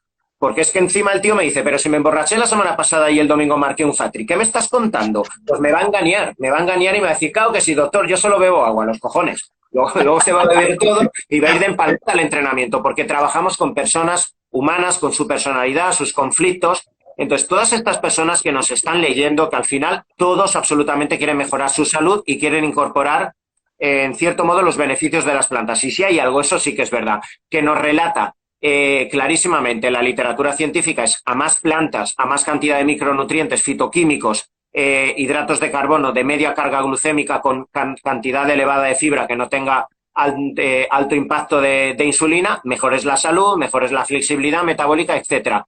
Pero hablando de todas estas personas que comen carne, comen huevos en mayor o menor cantidad y se puede reducir, pero a lo mejor lo necesitan 2 desayunos a la semana. ¿Crees que una alta incorporación de todas estas personas que quizás solo comían proteína y grasa y prácticamente brillaba por su ausencia la incorporación de ensaladas, de hortalizas, de legumbres, etcétera, si realizan una incorporación para llegar a esas cantidades, incluso las mismas que incorporen un vegano, pero junto a sus proteínas que son su delicia y que quizás llevan 40 o 50 años comiéndolas. El pasar de forma radical a ser una dieta vegana quizá puede hacer lo que muchas veces yo veo en consulta a una persona que lo hace 3 meses y acaba con depresión, porque le has cambiado su hábito, sus gustos. ¿Qué consideras? O no sé si en este punto. Es muy buena esta pregunta. Y claro, yo no tengo ese problema, porque yo sigo una alimentación vegana, digamos, yo excluyo los productos animales por razones éticas. O sea, yo no soy capaz. No, tú eres la persona objetiva. Estamos hablando del abordaje clínico de tantas personas Claro, que claro. que Mira, estarán viendo este directo. sí, hay un concepto, yo no puedo decirte cómo, no tengo esa facilidad o pero hay un concepto que se llama la triada de la medicina basada en la evidencia. Es decir, para hacer recomendaciones de salud pública, solo puedes guiarte por la literatura científica, solo, porque es la única forma no sesgada de hacerlo. Pero cuando tú haces un abordaje clínico, está lo que se conoce la triada de la medicina basada en la evidencia, y es tener en cuenta la evidencia científica, las aspiraciones del paciente y la experiencia del clínico, ¿no? No es lo mismo la clínica, es que no es lo mismo la medicina clínica que la medicina epidemiológica. No es lo mismo, Antonio, que a ti te vaya un paciente con diarrea a que en una población haya 60.000 personas con diarrea. Es que no se ataja igual. Una cosa es la clínica y otra cosa es la epidemiología. Yo estoy hablando siempre de recomendaciones de salud pública. Si todo el mundo aumentase, hiciese por aumentar la cantidad de alimentos vegetales integrales, la salud poblacional mejoraría tanto que te quedarías en el paro, Antonio.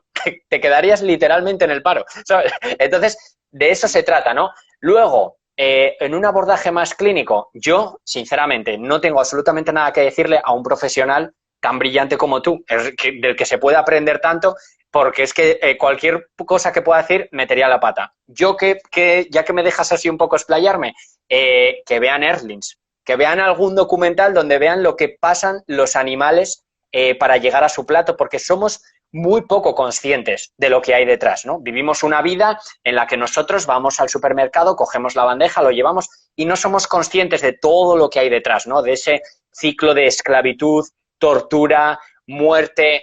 Eso es algo que yo ahora mismo veo un trozo de carne y no veo un trozo de carne como he visto la mayor parte de mi vida. Yo la mayor parte de mi vida he comido carne. Sin embargo, yo ahora mismo veo un trozo de carne y veo un animal que ha sentido miedo, que ha buscado protección, que ha intentado que lo ayudasen hasta el último segundo porque no se quería morir. ¿Y qué quieres que te diga? Yo, menos comer un producto que venga derivado de animales, puedo hacer cualquier cosa. Después, pues ser responsable, ¿no? Hacerte responsable de tu vida, de tomar las decisiones correctas. Estamos en una emergencia climática, Antonio. O sea, estamos ante un problema climático del que no vamos a ser conscientes hasta que ya no haya vuelta atrás. Y sabemos perfectamente cómo los productos animales comparados con los productos vegetales son verdaderos desastres para el medio ambiente. Eso es una motivación increíble. Si tú quieres de verdad dejarle un mundo mejor a los que vienen detrás y a Jordi Hurtado, ¿vale? Pues tienes que intentar cambiar productos animales por productos vegetales, porque eso ya es una responsabilidad poblacional. ¿Qué está pasando con el coronavirus? Que ahora mismo la responsabilidad recae en nosotros, en ponernos las mascarillas, en tener esos hábitos higiénicos.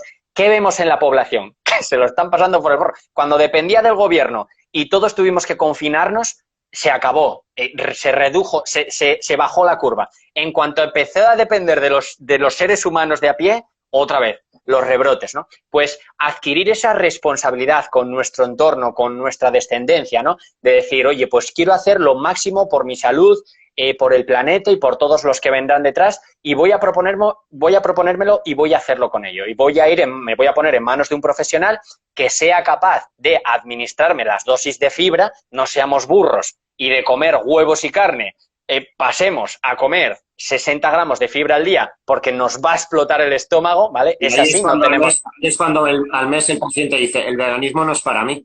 Efectivamente. Entonces, hay que hacerlo con cabeza. Hay que empezar con productos refinados, que no será lo óptimo, pero beneficio-coste va a hacer que realmente podamos ir llevándolo a cabo. Necesitamos que haya un cambio en muchas, otras no, otras personas.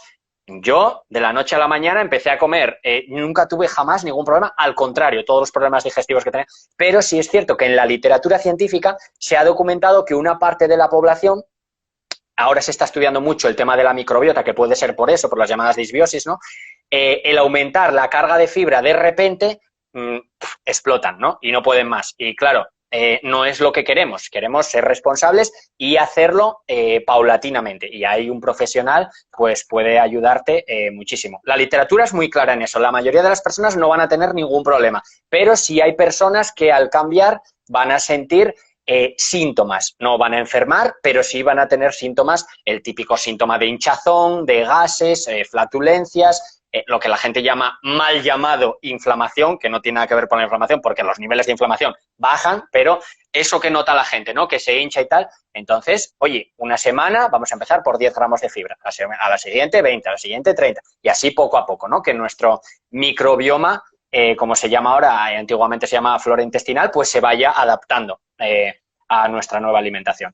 Yo creo que motivaciones sobran, ¿no? Pero sobre todo yo creo que la medioambiental, si ya no quieres decir, bueno, es que los animales... Bueno, pues la medioambiental es una motivación increíble y de que todos deberíamos aportar nuestra responsabilidad y nuestro juicio. Vale, antes de que sigamos, vamos a hablar ahora de algo que el otro día te dije que me gustaría que puntualizáramos, que es algo que preguntan muchísimo y genera mucha controversia, que es el tema del deporte y el veganismo, pero quiero hacer un inciso para todos los que nos estén viendo, ¿vale? Respecto a lo que acabas de hablar del tema intestinal, que es verdad, y he visto muchísimas personas con problemones a nivel intestinal por estar con una dieta vegana y volvemos otra vez a lo mismo. El problema no ha sido la dieta vegana, es la falta de adaptación en muchas veces cuando la persona ha estado exponiéndose a altas cargas de grasa animal que ha generado que la vesícula biliar tenga que estar liberando altísima cantidad de ácidos biliares y ha generado una adaptación del microbioma intestinal, generalmente más a bacterias anaeróbicas, con poco uso de oxígeno, donde hay mayor crecimiento de Escherichia coli, de Clostridium, etcétera, una serie de componentes que no son los que normalmente están en el microbioma de una persona vegana que tiene capacidad para hidrolizar el almidón. Entonces, ¿qué ocurre? Una persona normalmente carnívora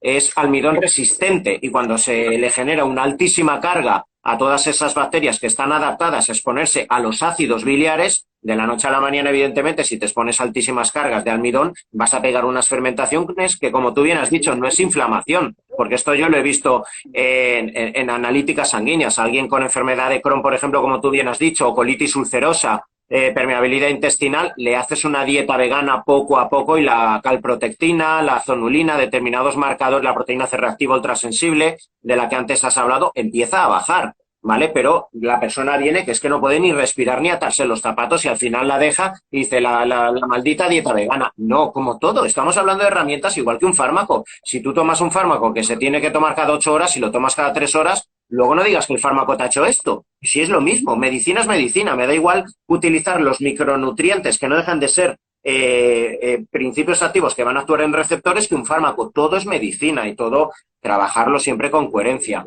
Vale, quería usar este input, ¿vale? Y hablemos del deporte, porque parece que la nutrición, cuando se habla en las redes sociales, el 80 y el 90% del mensaje tenga que ir dirigido al rendimiento. Cada vez más vemos como la nutrición prácticamente está reducida a los efectos fisiológicos que va a tener en la aceleración del metabolismo, en la composición corporal, en el rendimiento deportivo y dentro del rendimiento deportivo en la estética corporal, ¿vale? De las personas, apoyándonos en una fisiología que nos permita tener poco porcentaje de grasa y alto porcentaje de masa muscular.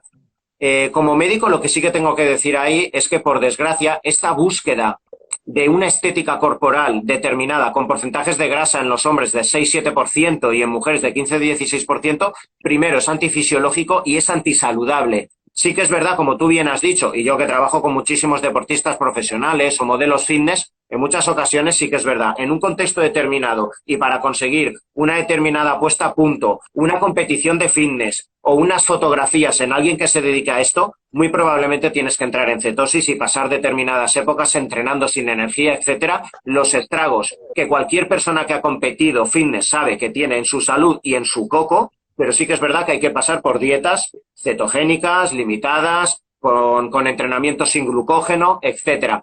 Pero, por eso, o sea, más allá de esto, ¿qué nos dice la literatura científica del rendimiento deportivo? ¿Vale? Yo el otro día te comentaba que sí que es verdad que aún hay pocos profesionales del deporte que sean veganos. Y esto es como el motociclismo o el automovilismo, que hay pocas mujeres, pero ¿cuántas empiezan? Claro, es que empiezan 100 veces menos. Es normal que también lleguen muchas menos. ¿Vale? Entonces, ¿cuántos niños están en un club deportivo con 12, 13 años y les dan una opción vegana? ¿No? Todos están comiendo carne y pescado. Luego ya es difícil que con 25 años les vayan a hacer una composición vegana. ¿Vale? Pero ¿qué nos dice la literatura científica alrededor del deporte y el rendimiento? La literatura científica, a ver, en cuanto a composición corporal, nunca he visto nada. En cuanto a rendimiento deportivo, la literatura científica vuelve a ir en la misma línea que lo demás. Y es que se ve que cuantos más alimentos vegetales integrales, mejor. Sí es cierto que yo no he visto estudios donde haya diferencia de fuerza, porque se coman más o menos alimentos vegetales. Hace poco se ha publicado uno, ¿no? Digamos, un estudio donde han medido veganas que ya llevaban tiempo siendo veganas y omnívoras, y en la fuerza era exactamente igual, pero donde sí suelen dejar bastante en el barro los que llevan alimentaciones más vegetarianas a los omnívoros es en la resistencia. Ahí no hay duda. Y eso puede ser porque la base del ejercicio aeróbico es el sistema cardiovascular. De hecho, se le suele llamar cardio muchas veces, ¿no? El sistema cardiovascular. Entonces, cuanto mejor funcione tu sistema cardiovascular, muchísimo mejor. Hemos visto en la literatura científica muchas veces, que eso se comentó en el de Game Changers, cómo alta ingesta de grasas animales paralizan las arterias durante horas. Es que las paralizan. Sin embargo, es algo que no ocurre con alimentos vegetales, que las arterias tienen una flexibilidad impresionante. La producción de óxido nítrico también, ¿no? A partir de los nitratos de los vegetales y de los fitoquímicos, como tú bien has dicho antes, que son muy importantes para la formación de óxido nítrico. Entonces, ya desde hace más de 100 años, un investigador muy famoso de Yale quiso investigar a ver qué tan cierto era esto de que para el rendimiento deportivo la carne era importante. Y lo que se veían, o sea, los resultados eran impresionantes. Ya te digo que hasta los veganos sedentarios cogieron vegetarianos deportistas, vegetarianos sedentarios y omnívoros deportistas. O sea, la mejor puntuación que sacaban los omnívoros deportistas era la media de los vegetarianos en general, ¿no? O sea, cuando hablamos de resistencia, ¿no? Deporte de resistencia. Y suelen achacarlo muchas veces a la función endotelial, la función de las arterias. Porque, por ejemplo, eso no dista mucho de los estudios en los que se utilizaba una alimentación totalmente vegetal para revertir la angina de pecho. Decían, ¿cómo puede ser que en una semana una persona que no podía dar 10 pasos ya esté caminando 10 kilómetros. Es que es imposible simplemente por adoptar una dieta vegana. Y es que lo que decían ya no es que se revirtiese la placa porque no daba tiempo, eso lleva mucho más tiempo, sino es que las arterias volvían a abrirse completamente. Entonces, yo lo que he visto en la literatura científica es que o no hay diferencias o se inclina más a la alimentación vegetariana. Volvemos a lo mismo, vegetariano no es sinónimo de saludable. Yo puedo ser vegetariano y comer de todo. Volvemos a lo mismo, cuantos más alimentos vegetales integrales, mejor para un deportista. Y un deportista, aunque pueda pasar alguna época en la que lo único que le importe sea el rendimiento y tal, va a llegar un día en el que va a querer disfrutar de ello. Entonces, es muy importante que no se destroce la salud por el camino, porque en cualquier deportista llega un momento en el que dice, a ver, la salud es lo primero, ¿no? Lo he pasado muy bien y tal. Entonces, lo que vemos es que no van de la mano. Alimentación vegetal y rendimiento deportivo va de la mano. Aquí hay que incidir siempre en algo que hablamos el otro día y es la suplementación con vitamina B12, ¿vale? O sea, la suplementación con vitamina B12 es obligatoria, incluso en la gente que se encuentra bien, incluso en la gente que la tiene bien en sangre, porque las analíticas de B12 fallan más que una escopeta de feria, ¿no? Si nos ponemos a mirar marcadores de B12, aunque sean normales después de un tiempo, miras holotranscobalamina, ácido metilmalónico y homocisteína y normalmente el cuerpo está intentando compensar esa deficiencia de B12 por otras vías que suelen destruir también la salud arterial, ¿vale? Entonces, yo creo que para los deportistas eso sería fuera de las anécdotas, porque si ahora pues miras documentales como Game Changers, donde deportistas hablan del aumento de rendimiento, no lo sabemos porque ahí puede actuar la regresión a la media, entonces tampoco sabemos si lo que dicen es así o no, no lo sabemos, ¿no? La literatura científica es muy clara, o son iguales o por lo menos las dietas basadas en plantas no son perjudiciales para el rendimiento deportivo. Ahora, donde ganan por goleada es en la salud a largo plazo, eso sí. Entonces, bueno, digamos que ante igualdad, yo si fuera deportista de élite, sin ninguna duda optaría por una alimentación 100% vegetal. Vale, hablemos y iremos acabando de los pequeños mitos y alrededor del veganismo y que puedas dar un poco de transparencia o de luz. Has hablado de la vitamina B12, sin embargo, incluso alrededor del veganismo he leído yo algunos autores o algunas personas también que hablan alrededor del veganismo que se puede llegar incluso con algún tipo de algas, con levadura de cerveza, germen de trigo, llegar incluso a optimizar sin necesidad de tener que hacer esa toma exógena de vitamina B12. ¿Qué consideras? ¿Pueden existir determinados casos? ¿Puede existir algún tipo de control o que la flora intestinal llegue a generar algún tipo de liberación endógena de B12? Sí. Nuestra flora intestinal genera B12. Hay bacterias en nuestro intestino que son capaces de generar el B12. No hay ninguna duda, pero no podemos absorberlo. Y eso se vio en estudios donde, esto es un poco asqueroso, pero bueno, la gente, una investigadora muy famosa, que fue la primera que empezó a investigar así la B12 en la alimentación, les licuaban sus propias defecaciones, ¿no? Y se las daba de comer y los niveles de B12 de personas que eran deficientes en B12 volvían a normalizarse, ¿no? Es decir, no hay ninguna duda que la B12 que nosotros producimos es activa. Lo que hay mucha duda, por no decir que es que no hay suficiente espacio para que se absorba, es que es eso, no la podemos absorber. Entonces eso estaría descartado. Hay otras maneras de obtener B12. Tú puedes obtener B12 bebiendo agua de los ríos, bebiendo agua del mar, comiendo la comida sin desinfectar, la comida vegetal, si no la lavas y la desinfectas, ahí tienes B12 para sobrevivir.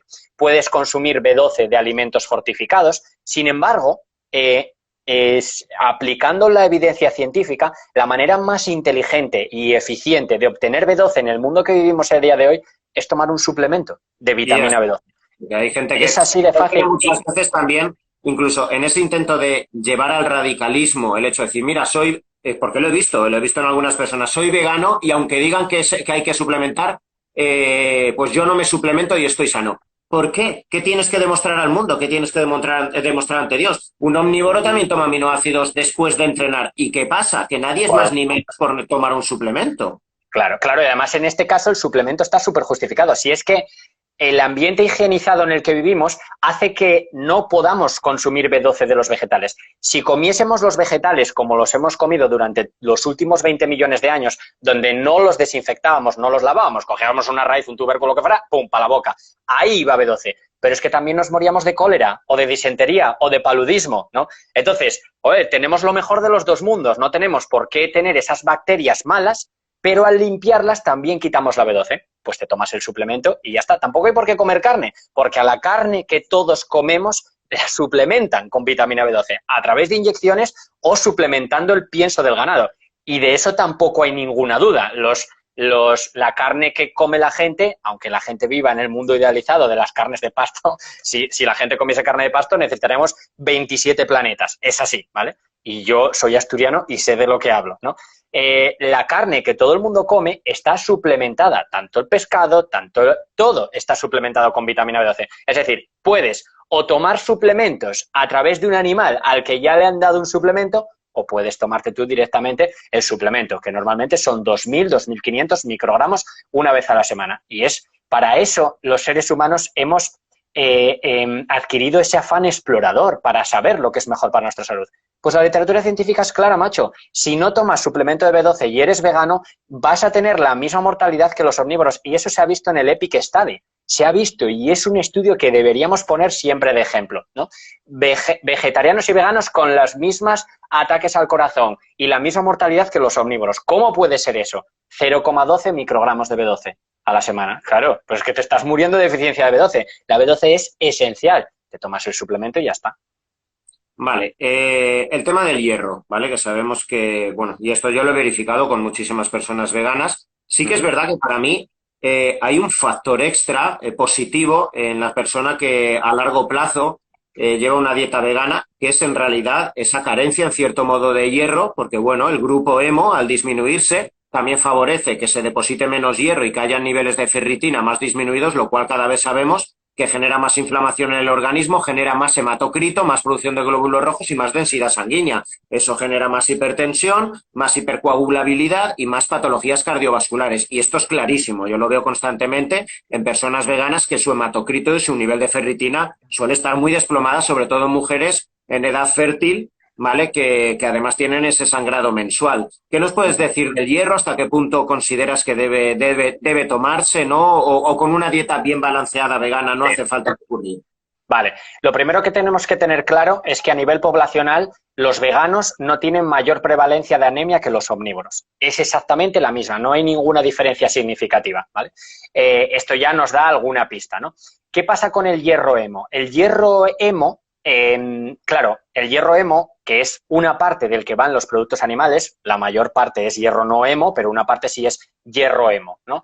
Se asocia no porque vaya dentro de los productos animales, sino él mismo, aislado, se asocia a mayor riesgo de enfermedad cardiovascular, mayor riesgo de cáncer, sin ninguna duda. Es prooxidante, es decir, cuanto más hierro tengas en la sangre, más se te va a oxidar el colesterol, y esto también se ha visto y se ha documentado en la literatura científica. Y más se activa el coronavirus, porque eso es no lo sabía eso, muchas gracias.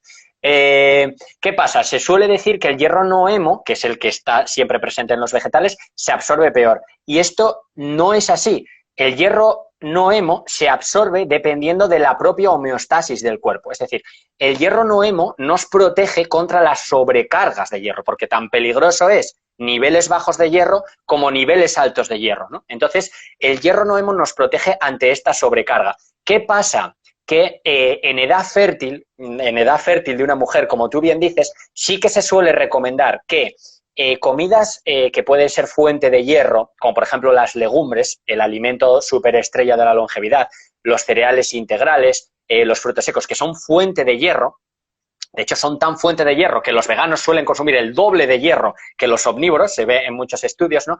Se debería acompañar de una fuente de vitamina C, porque quizá en entornos naturales es como la hemos adquirido siempre. Entonces, en mujeres de edad fértil sí sería recomendable que cuando tú comas una fuente de hierro, es decir, te comas las lentejas, los garbanzos en la comida, la avena en el desayuno, siempre lo acompañes con una fuente de vitamina C, que es cualquier vegetal crudo, ¿no? Sobre todo, pues que te comas una naranja de postre, un kiwi, un albaricoque, pimiento, kale, vegetales de hoja verde, ¿no? Que sea el kale, por ejemplo, que es un alimento espectacular, el alimento más denso en nutrientes sobre el planeta, pues que lo puedas acompañar de esas fuentes de hierro. Entonces, bueno, fuera de eso, pues ya hay que mirar, como tú clínico que eres, no te lo voy a decir, otros factores, ¿no? Que pueda haber alguna úlcera, algún sangrado, algo así que pueda estar afectando a los niveles de hierro. Fuera de eso, el hierro no es ninguna preocupación en las dietas basadas en plantas.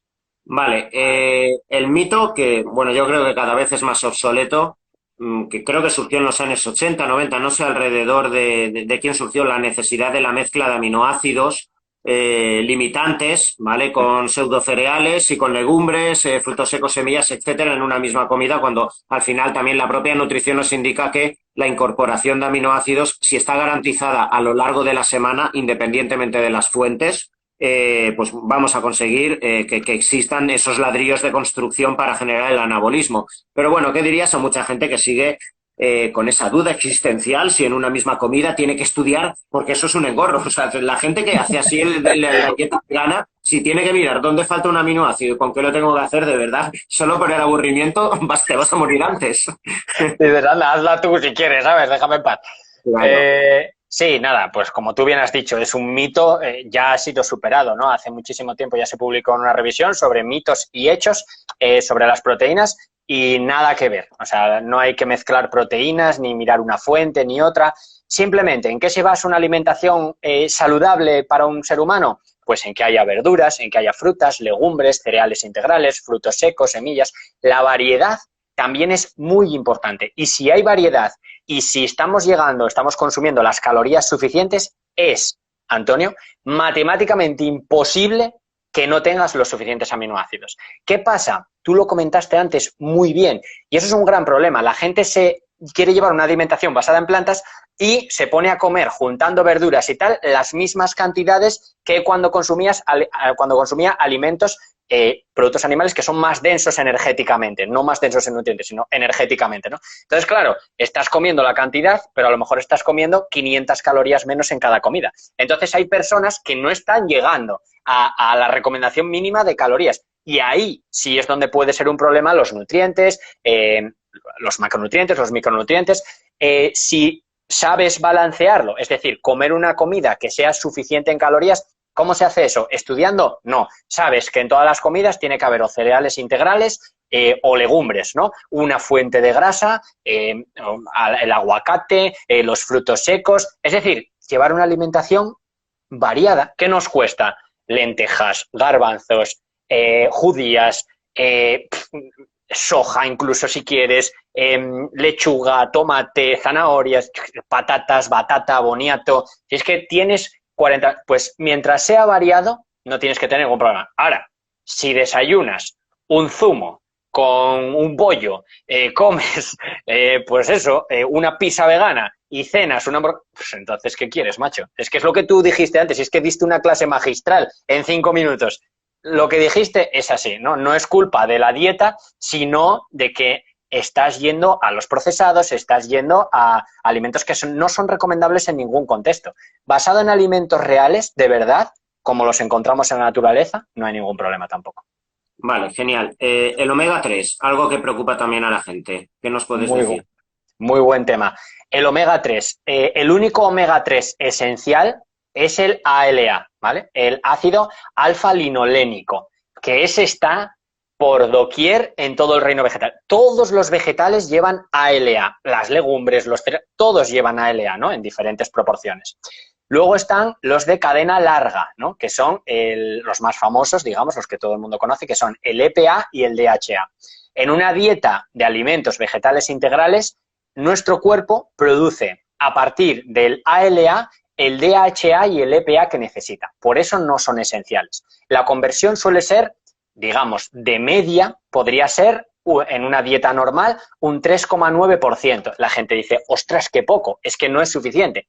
Es que en una dieta basada en alimentos vegetales integrales, que consumas frutos secos, que consumas semillas, una cucharada de semillas de lino molida al día, que es recomendable, estás llegando a 8 gramos de ALA al día, que si calculas el 3,9% son 304 miligramos de DHA al final. ¿Qué omnívoro consume 304 miligramos de DHA al día? Casi nadie. ¿Qué pasa? Que luego eso también depende mucho de la regulación homeostática, ¿no? No está claro, de hecho, bueno, está claro que tener mayores niveles de DHA en sangre no es beneficioso prácticamente para nada. Y eso también lo sabemos gracias porque hay la epidemiología, ¿no? Sí que suele ver una correlación entre mayores niveles de DHA y más longevidad, mejor función cognitiva, ¿no? Estudios, ensayos clínicos aleatorizados también han visto que personas que no tienen suficientes niveles considerados normales de DHA en sangre, dándoles suplementos de DHA mejoran su función cognitiva. Pero cuando te fijas en las baseline, en las características baseline de esas personas, cómo son las personas que utilizan los estudios, son personas con más de 200 y pico de nivel de colesterol, es decir, están llevando dietas, digamos, desastrosas en general, ¿no? ¿Qué pasa cuando estudiamos a las poblaciones más longevas del mundo? Es decir, por ejemplo, a los adventistas de Loma Linda, que es la población con la mayor esperanza de vida jamás registrada. Vemos, por ejemplo, que los veganos son los que mayores niveles de omega 3 totales tienen en sangre, porque evidentemente son los que más omega 3 consumen, pero son los que menores niveles de EPA y DHA tienen. Sin embargo, no tienen ningún problema cognitivo, todo lo contrario, tienen tasas 7 veces menores que los adventistas omnívoros, que tampoco fuman, tampoco beben ni hacen deporte, tasas 7 veces menores de diabetes. Estamos hablando de una verdadera barbaridad para gente que vive al lado de ellos, que compran los mismos supermercados, que tiene acceso a los mismos hospitales, ¿no? Y lo que vemos en los estudios de aleatorización mendeliana es que variantes genéticas que predicen mayores niveles de DHA en sangre aumentan multiplican por 2 el riesgo de cáncer de pulmón. Entonces, ¿tenemos suficientes pruebas para decir que hay que suplementar DHA, que el DHA es tan importante en una dieta que sea lo suficientemente sana? No, sin ninguna duda. No hay ninguna prueba. Entonces, consumiendo las suficientes omega 3 esenciales, el ALA, no hay ningún problema con los omega 3, al menos eso es lo que nos dice la literatura científica. Vale, y el último tema, y gran controvertido, el tema de los antinutrientes, ¿vale? Pues bueno, ¿qué nos podrías decir? En primer lugar, y esto yo cada vez también lo estoy observando más, los propios llamados antinutrientes luego tienen espectaculares funciones fisiológicas en la inflamación, a efectos cardiovasculares, en los propios receptores periféricos a la insulina favorecen su flexibilidad. Y esto es así, ¿vale? Cuando se han hecho estudios, ¿vale? Con determinados llamados antinutrientes, ¿vale? Y tienen beneficios, sobre todo a efectos inmunomoduladores en el organismo. Pero, ¿qué nos podrías decir respecto a si es tan importante mirarlo? ¿Hasta qué punto puede generar limitación? ¿Qué consejos a efectos culinarios para modular o mejorar para todos los que están preocupados por esa introducción de antinutrientes? ¿Qué nos puedes contar? Pues digamos que las más controvertidas, que pueden ser, porque crucíferas vegetales de hoja verde, eso no hay ningún problema, ¿no? Llevan unos niveles de antinutrientes, que no son antinutrientes para nada, pero bueno, llevan unos niveles de antinutrientes totalmente fisiológicos, normales. A nivel de legumbres, sí es cierto que, claro, nosotros no podemos comer las legumbres crudas, no las hemos comido nunca crudas. Si las comemos crudas, tienen niveles de lectinas tóxicos. Es así. ¿Qué pasa? Que los seres humanos tenemos cocina. Las cocinamos, las lectinas van a niveles ínfimos, el ácido fítico, los fitatos, los llamados antinutrientes vuelven a estar cuando los cocinamos en niveles totalmente fisiológicos. Entonces, la recomendación es o bien germinarlos, que germinen, o bien que se cocinen como toda la vida de Dios se han comido, cocinados, ¿no? Puede ser que, oye, apoyándolo con el remojo, ¿no? Normalmente, pues tú comes legumbres, pues las dejas remojar, se cocinan mejor, que es lo que se ha hecho toda la vida, pero también se reduce, incluso ya sin cocinarlas, ¿no? Pero bueno, simplemente con el cocinado, los niveles de los llamados antinutrientes se balancean, ¿no? Y lo que se ha visto, como tú bien has dicho, no tengo absolutamente nada más que decir, porque los antinutrientes han pasado de considerarse antinutrientes en estudios en los que se estudian, en los que se investigan de forma aislada, no cuando se investigan en el tracto digestivo humano junto con otros compuestos orgánicos, vitamina C, etcétera. No, de manera aislada se veía y se ve perfectamente que se unen a, por ejemplo, el ácido fítico se une al zinc o al hierro y no deja que se absorba. Eso no es lo que pasa en el intestino humano. No tiene absolutamente nada que ver. Podría ser una preocupación en personas desnutridas. Podría ser. Eso hay que investigarlo. En población normal no hay ningún problema. De hecho, los fitatos se están estudiando cada vez más por su increíble rol, aparte de todos los que has dicho, su increíble rol anticancerígeno. O sea, se ve cómo matan células cancerígenas en placas de Petri, cómo bloquean vasos sanguíneos que alimentan tumores y cómo dejan sanas al resto de células, ¿no? Y también se asocian con mejor salud ósea, o sea, lo que se consideraba como antinutrientes, una cosa que yo, aunque me extienda un poco, pero que yo he escuchado, ¿no? Los animales tienen para defenderse las garras y los dientes y todo eso. Las plantas, para que no se las coman, tienen para defenderse los antinutrientes. Y entonces decimos, ostras, entonces serán malos. No, pero es que después de 20 años al menos de evolución, donde hemos comido plantas, nosotros también nos defendemos de las agresiones con esos antinutrientes. Hemos aprendido a utilizar los mismos mecanismos de protección, no de protección contra agresiones externas como los animales, sino de protección contra daños en nuestro genoma, contra daños en el ADN, que es lo que provoca el envejecimiento, esa pérdida de la armonía molecular. Hemos aprendido a utilizar los mismos compuestos que utilizan los árboles y las plantas, que son esos llamados antinutrientes. Por eso se ve que cualquier antinutriente que estudies se ve perfectamente cómo evita o incluso repara ese daño al ADN. Un estudio muy famoso que se ha hecho, Ornish, junto con la ganadora del premio Nobel por el descubrimiento de los telómeros, cómo se ha visto donde una dieta basada 100% en alimentos vegetales integrales volvía a revertir el acortamiento de los telómeros, ¿no? Que son lo que hay al final de los cromosomas, digamos, como un cordón, lo que hay al final uniéndolo, ¿no? Pues esos son los telómeros. Vale. El acortamiento de los telómeros se asocia a mayor envejecimiento. Bueno, pues se veía, esto ha sido un hito en la historia de la medicina, se ha visto como, es un estudio piloto, pero bueno, se ha visto con diferencias significativas cómo el grupo que llevaba una alimentación a base de plantas volvía a alargar otra vez los telómeros. O sea, eso es una prueba inequívoca de cómo se repara el daño en nuestro genoma, ¿no? El daño en nuestro ADN. Bueno, pues hasta aquí hemos llegado.